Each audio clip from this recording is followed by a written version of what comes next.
passion, this trickles all the way down, and what you guys are going to experience tonight, I believe, is a fruit of these guys' passion for this event. Awesome, awesome stuff. Yeah, so we are moving into the Q&A portion of tonight. However, and I know you guys have some burning questions for us, but before we begin, I would like to introduce our very special guest tonight. So, will you please help me welcome to the stage the acclaimed director of the 1981 classic horror film An American Werewolf in London, John Landis.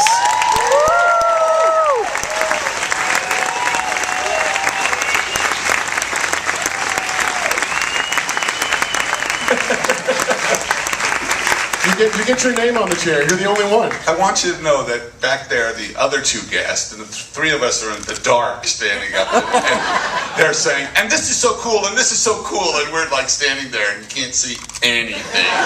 And then they go, and now we're going to show you this really cool video. And we said to the guy, can we see the video? No. All right, guys, another huge round of applause for Greg Nicotero, executive producer,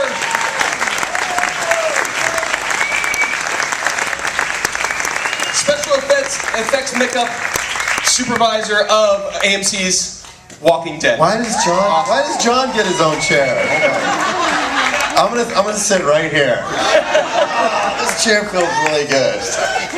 Finally, guys, actor Chandler Riggs, who portrays Carl in the AMC's Walking Dead.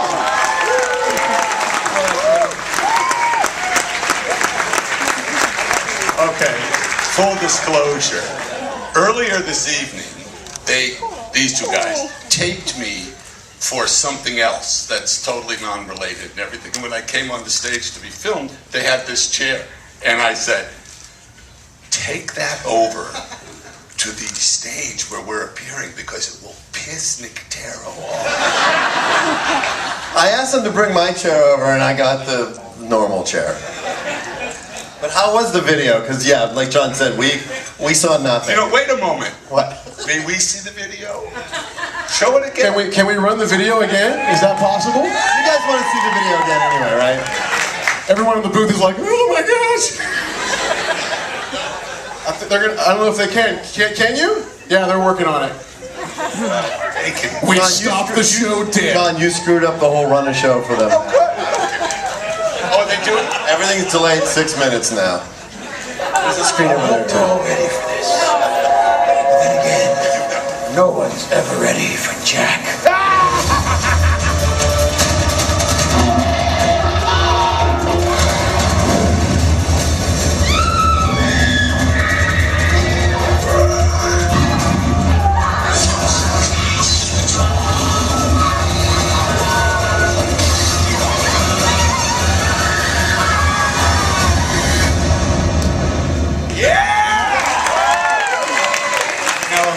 Standing back there in total darkness, hearing.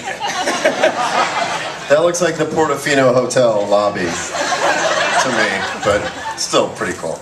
Hi guys. Hey everybody. Everybody.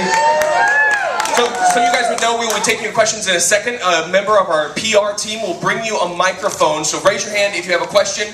Right there, over there, we have one microphone. They will bring that to you. You guys can ask your question that way.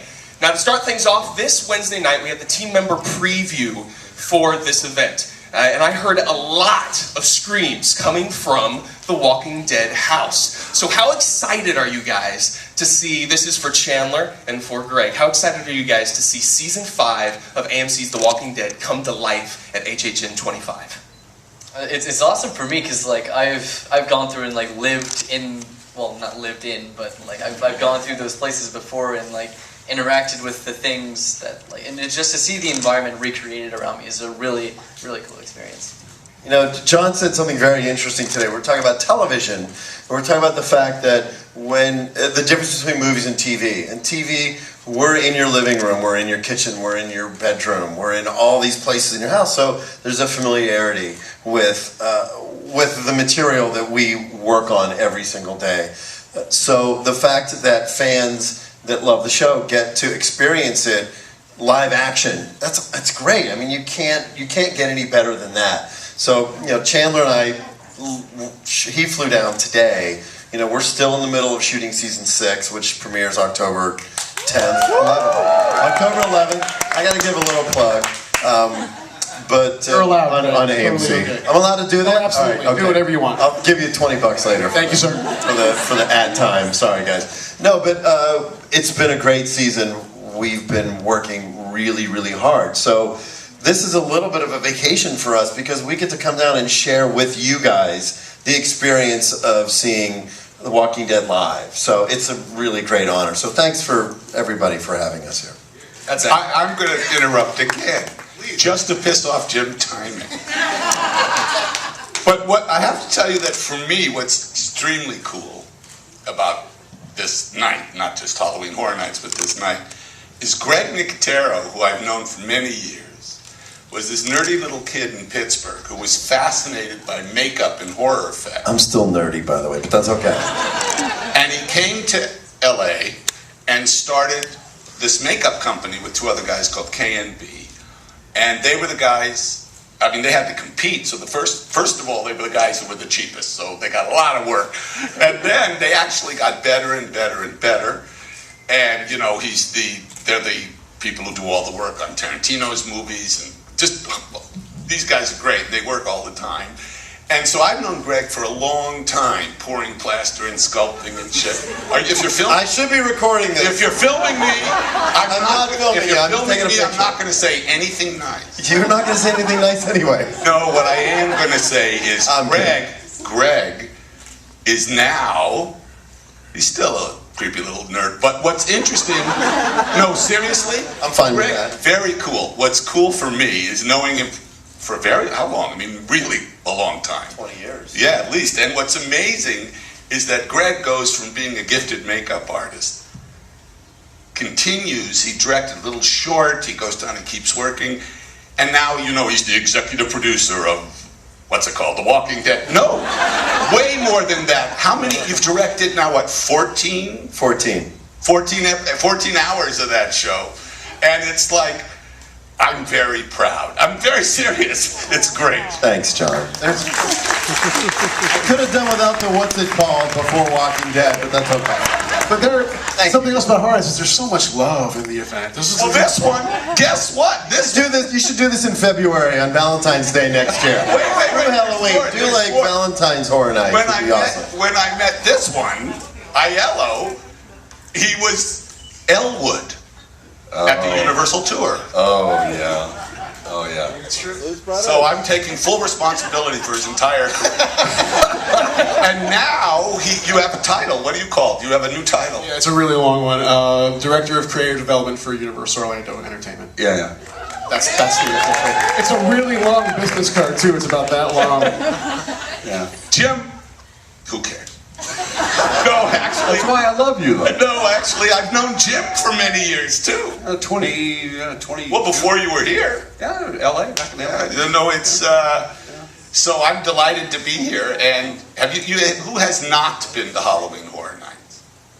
Oh, excellent. All right, I'm going to go through the maze with all of you guys. I'm going to be right behind you. And raise your hands again. All right, dead. You'll be all right. Dead. Sorry. But I'm going with you. All right, we'll meet after. We're all going. It really is a special event, mainly because of these 2 guys, but it really is a special event and deeply sick. I have one quick story I have to tell you. So we went to dinner last night. So I know we're supposed to be here promoting stuff, but we're all here. I have a microphone, so sorry. Too bad for you guys. No, so we were at dinner last night, and Andy Lincoln called, and he calls, and he's always like, "Hey, Big Love, what are you doing? Woo!" And he said, "What are you up to?" And I said, "I'm at dinner with John Landis." And he said, "I wanted to be a Blues Brother when I was younger," because he's young. He wanted to be in the Blues Brothers. So I said, "Well, do you want to say hi? I'm having dinner." He was like, "No, I'm way too shy. Don't put me on the spot." So I went in and I said to John, I'm on the phone with the lead of The Walking Dead, and he wants to say hello, and he's just giving his best wishes. And John was like, "Well, put him on. Let me talk to him." He's like, "No, don't put me on the phone." So Andy was so shy about it. I thought it was such a great moment. And then he's like, I'm gonna go kill some zombies later. Bye. Click. And hangs up. So anyway. Well, we want to get some questions from you guys, so please raise your hands. We will get a microphone in your face. There we go. Hi, my name is John Waterhouse. I'm from the Atlanta Journal-Constitution. And this question is for John Landis. John, it's been more than 30 years since you made American Werewolf in London. The film is still being celebrated today, and tonight, once again, being celebrated as a maze. I mean, this has to be an incredible testament to your work as a filmmaker. How does it feel?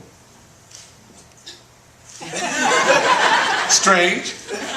Honestly, the first time they did this 2 years ago, 2 years ago, and I was very happy with what they did, but I said the wolves should be better. The wolves are good, but the wolves should be better. And then they did it in LA differently, but the wolves were great. So I said, then when they called me and said we'd like to do it again. Really? They said yes, because it was like so successful. I said, great, you must step up with the wolves. When John Landis tells you to step up, you step up. And I'm very happy to say they did. They're awesome. They're awesome. They really are awesome, and they have duplicated the maze, but they're more wolves. And they also changed something in Piccadilly, and I'm pretty happy with it. Although, I said this last time, what makes me crazy is people wait for like 2 hours. You know, they're waiting forever to get in the maze, and they walk in like this, and the first scare, like, ah! And then they run. And I'm thinking, slow down. Ah! Missing it. I learned a really interesting tidbit. Any of you here that are filmmakers or want to be filmmakers, I didn't know this about John. How old were you when you wrote the script for American Werewolf in London? 18. 18 years old. And he told, listen, I've known John for a long time. When you hang out with John Landis, a 5-minute drink turns into a 2-hour conversation, which is amazing. Which is why Greg is drunk. Which is why I'm drunk, but much smarter. Thank you. And he shared with me, which I'm sharing with you guys, because I think it's great, because I'm a fan and a nerd, like we said. The movie ended up being 90% of what that original. Do you know the big change? How great is that? Well, no one would make the movie because it got me work as a writer, but no one would make it because they'd read it and they'd say two things. Either it was much too funny to be scary, or it was much too scary to be funny. And when you say it's both, they were like, get out of my office. You know, I mean, it got me But the only difference in the movie, because I wrote it in '69 and I made it in '81, is in London there are no longer, but there used to be what were called cartoon cinemas, which were small movie theaters. There was the Arrows Theater in Piccadilly Circus, which is now a Gap store. There was one in Marble Arch, and one in Victoria Station, and one in Trafalgar Square. And what they were they showed cartoons. They showed really good prints of Warner Brothers, and, you know, really good. This was before home video. So when I was working in London, I worked on a James Bond movie called The Spy Who Loved Me. So I was there a long time. I didn't direct it. I'm one of the many writers. You know who I worked with for 3 months? See what I mean? Anthony Burgess. Tony Burgess I worked with for 3 months. It was very exciting. Anyway, I used to go to the cartoon cinemas because it was the only way you could see like Chuck Jones or Tex Avery or Bob Clampett, good prints of those cartoons. And so when I wrote it, the scene in this was a cartoon cinema. It's exactly the same scene, only they were showing a Roadrunner cartoon. And the scene where he's changing and the bum is there, it was supposed to be little children looking at him, which made it creepier, I thought. So I finally, in 1981, I get the money, I go to London. Most of the cartoon cinemas are closed, and the Arrow Cinema is a porno theater. So I said, all right. So that's the only difference. Other than that. Another question? Another question over here? Yeah. Hi guys, John Ullman, Tampa Tribune. This is actually for both of you. You guys are icons as far as practical effects. Like you filmed the greatest werewolf transformation ever. And you have gotten things on TV, Greg, that no one would have ever imagined could be done.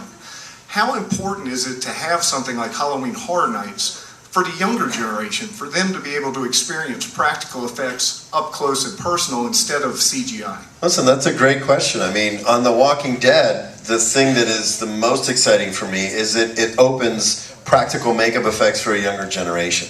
I grew up watching Dawn of the Dead, Creepshow, you know, John's movies, The Thing. So I was really inspired by practical effects. So now when Chandler and I go to like a Walking Dead convention, I will have 10-year-old, 12-year-old kids coming up to me saying, I want to do what you do. And to me, that's me giving back, because I had that opportunity when I met Tom Savini in I don't even remember, it was 78 or 79. So for me, the fact that these guys, Mike Aiello and the amazing makeup team here, they get a chance to do it over and over again. And it's hard. Listen, when you do a movie, when we do a zombie kill or something, that zombie's on screen for maybe 3 hours. We shoot for 3 hours and then they get cleaned up and then we go home. But here, they got to do it 6-7 hours a night, every day for 30 days. It's a different kind of mindset. But for me, it's a tremendous compliment that the work that I love, that I grew up wanting to do, is being celebrated more and more. Halloween is like Christmas. Like, you get 30 days of it. Christmas is one day, Christmas presents, and you're done. You eat turkey, you're full, you go to a movie. Now you get 30 nights. You can get scared over and over again. And these guys offer up multiple opportunities. You can go to 3 mazes one night. You can go to another maze another night. You just keep reliving the scares, and that's what makes it fun. And with these mazes, especially the Walking Dead maze that Chandler and I just went through, you go through it 2 or 3 times, you see something you didn't see the first time. It's like watching a good movie. You see it a few times, and then you go through again, and it's like, oh, I didn't see that the last time, and you enjoy it more.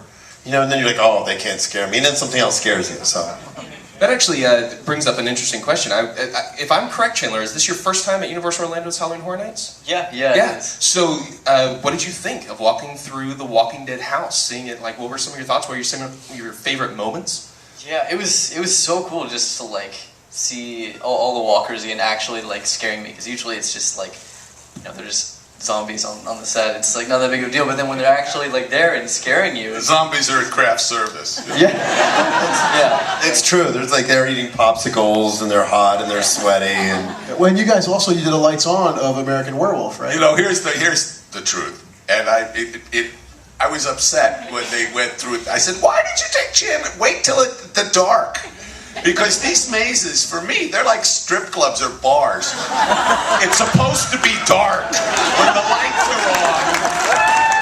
okay, so next year on the Halloween Horror Nights posters, I expect to see they're like strip clubs or bars, John Landis. That should be in every ad. There's a segment of the audience. No, but Quotes, John Landis, director of Animal House. well, to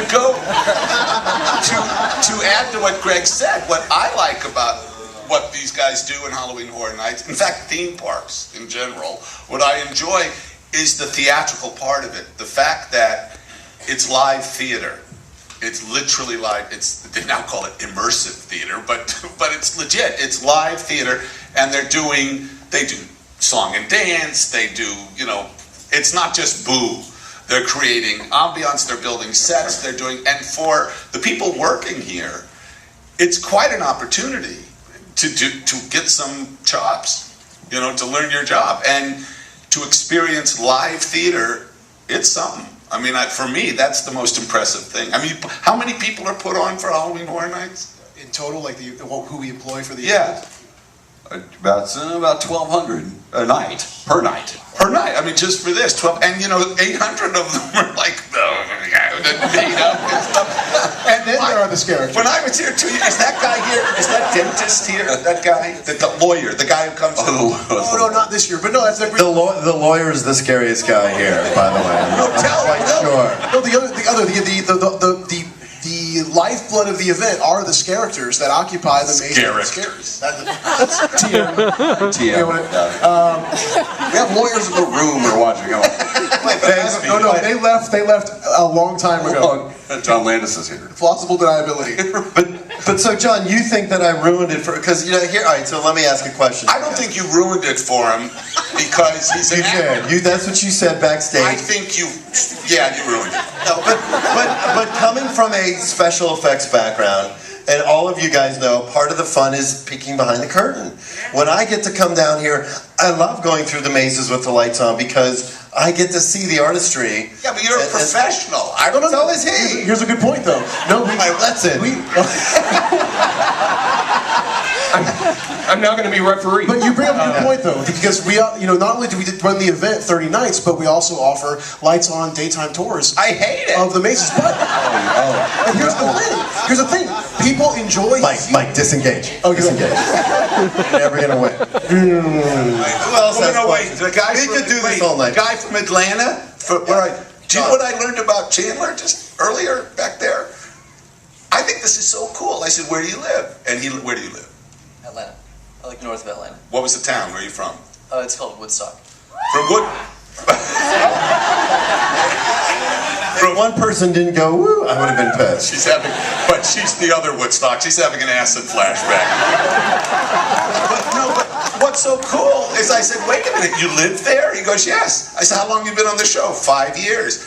Were you local hire? Yes. How cool is that? That's awesome. Isn't that neat? So when they did the pilot, they hired, how old were you? 10. 10, and now you're? 16.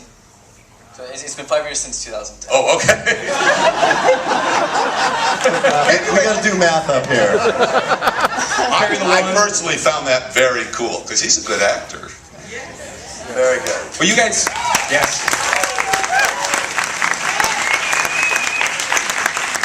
You guys may not know, we are actually live streaming tonight, so we do have a question from social media. You're live streaming tonight? Now you tell me. I wanted you guys to feel really sheepish at this point. Let me back up and start over. We have a question from Facebook, though, from Kristen Marissa Moya. Jim, how about you take this one? Talking about the construction, we've been talking about the lights on stuff. How long does it take to construct a haunted house, and what's the process like? How long to construct? To construct. Construct, okay. Yeah.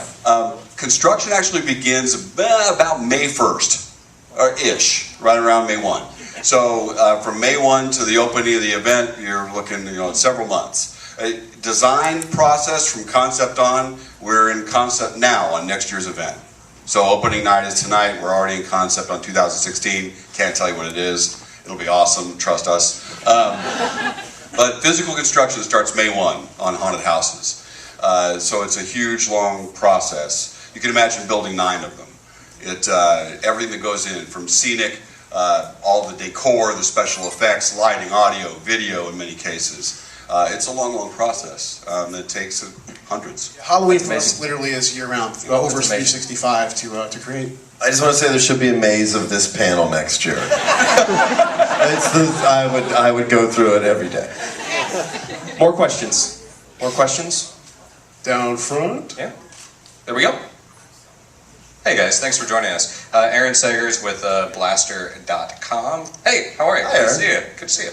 I'm curious, now that you've seen what is possible through these excellent guys at Halloween Horror Nights, what's maybe some movies, classic, modern, whatever, that you would like to see transformed into maze form? You're asking them? No, them, yeah. Well, you guys can weigh in as well, but yeah, them. Chandler, what do you think? What maze do you want to see? Pretty cool to see Dawn of the Dead. Dawn of the Dead. There you go. Original Dawn. You could have zombies and shop. And that's a great idea because all the merchandise for Halloween Horror Nights could be in the maze that you could grab stuff. That's a brilliant idea. See, I would, Mike and I were talking about this earlier because I would love to see an Exorcist one. just because of the movies that scared me when I was a kid. That movie just still. And then I think, of course, if we went a little wackier again in the 80s, talking about 80s, I would say we should do an Escape from New York maze, which would be really cool. It's not necessarily scary, but you can, of course, these guys would add cool scares. So.